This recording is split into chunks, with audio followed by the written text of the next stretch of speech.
And trust me when I'm telling you, you lose your driving privileges, you don't know what life really is. I never lost my driving privileges, but for a long time, I had to fucking drive around a bus. And guys, it sucks to lose your fucking driving privilege. I'm just letting you know. So that was my adventurous week. Every week I have something with the cop. I mean, I haven't talked to a cop in years, knock on fucking wood. But I always have some lady driving. Somebody's not fucking happy. A couple of weeks ago, I went to get something at the fucking, at the health food store. A lady outside, somebody hit a car. Okay, what do you want from me? Well, you know, there's only 4 cars in the parking lot. It had to be one of you guys. Lady, you parked all the way over there. And I'm parked all the way over there. How did it? Well, I'd like to call the police and take a picture of your car. I'm taking a picture of all 4 cars. Listen, lady, you're not doing nothing. I got shit to do and people to see. If you want to call the cops, take my license plate, tell them I left the scene of an accident. But there was no accident. There was nothing. There was nothing. Your car is over there, and I'm fucking over here. So every week is fucking something. Anyway, what I want to talk to you about today is I got good news. I fucking, the audiobook is done. It wasn't a pain in the ass at all. It was nice and smooth. You know, I hadn't looked at that story since I submitted it a year and a half ago. I submitted that maybe 15 months ago. So the first couple of days of going through it, I was just learning the fucking, the ropes. I was just learning my pace and whatnot. I was doing like 3 hours a day, and I went through the chapters the night before just to make it smoother, just to know where I had to take pauses and stuff like that. You know, when you do an audiobook, you don't want to be like, and I know when you listen to it, you're going to go, Joey, what are you, fucking stupid? There's parts in there where I could tell you're reading. Yeah, but it has to be more communication, like me just very nonchalant, very whatever.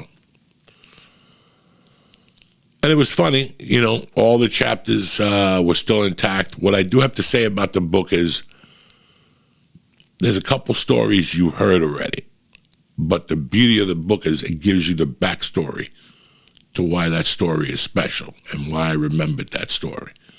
That'll help you understand more about what I was going through at the time.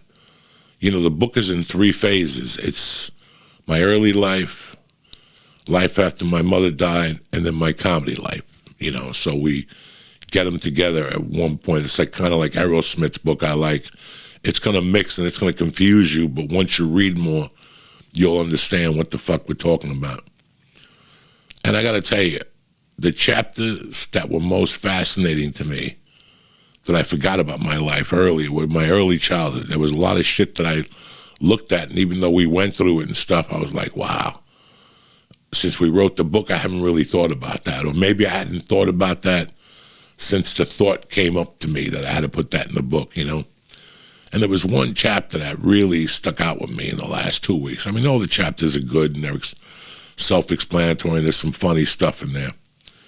But it's so funny how when you tell a story and write a story and read it, when you listen to a story and then read the same story, it's 2 different things. It really does, like the hooker story made me fucking howl.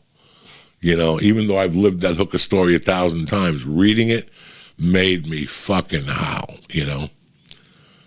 But one of the stories in that book that really resonated with me, and I hope it resonates with you guys, because it resonated with me. To me, it was bigger than what it appeared in the book. That's what I'm trying to fucking say. Little liquid IV, a little strawberry. I'm out of the fucking Concord grape and the cherry, but the strawberry is kicking, motherfuckers.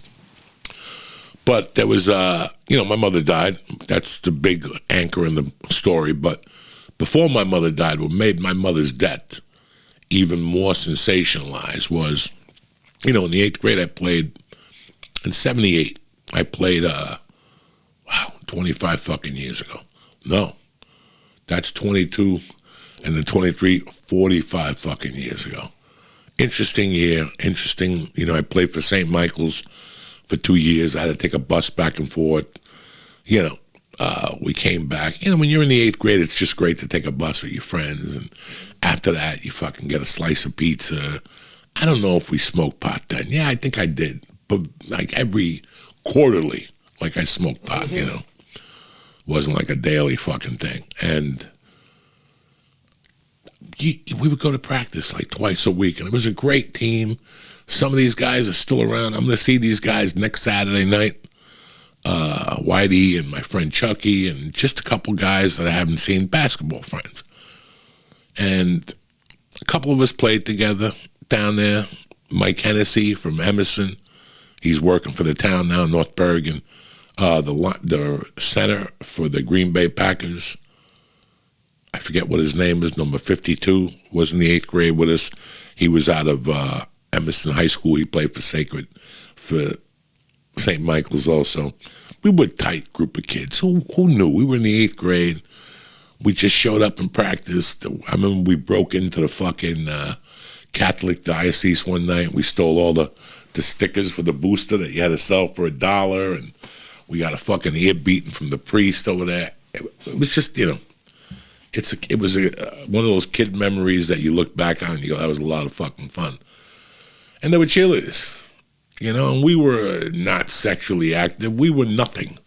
We were just dreaming of kissing a girl at the fucking time, probably, you know, dancing slow with them at a fucking dance or something like that.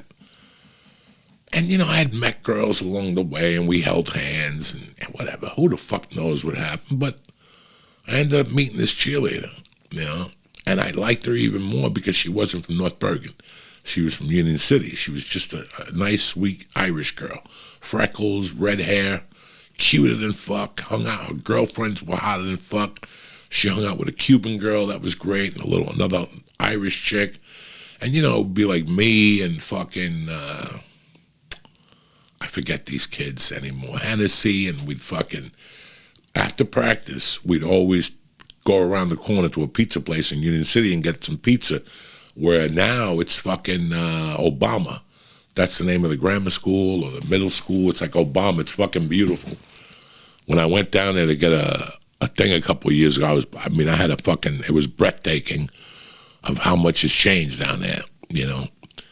But I knew that area well. Like, I had been in Union City all my life. That area down there, I kind of knew. The only time I went down in like that under 20th Street area was to get THC Crystal, Angel Dust. There was a bar on like 22nd Street in New York Avenue across the street from the county morgue. And we go down there to get pizza, something. There was a movie theater down there, a Cuban movie theater called Syatt, that had American movies with Spanish subtitles, and the owner had a wig, and we'd throw peanuts at his wig and shit like that. You know, I had been down there, but I didn't know the area like Union City where my mother's bar was.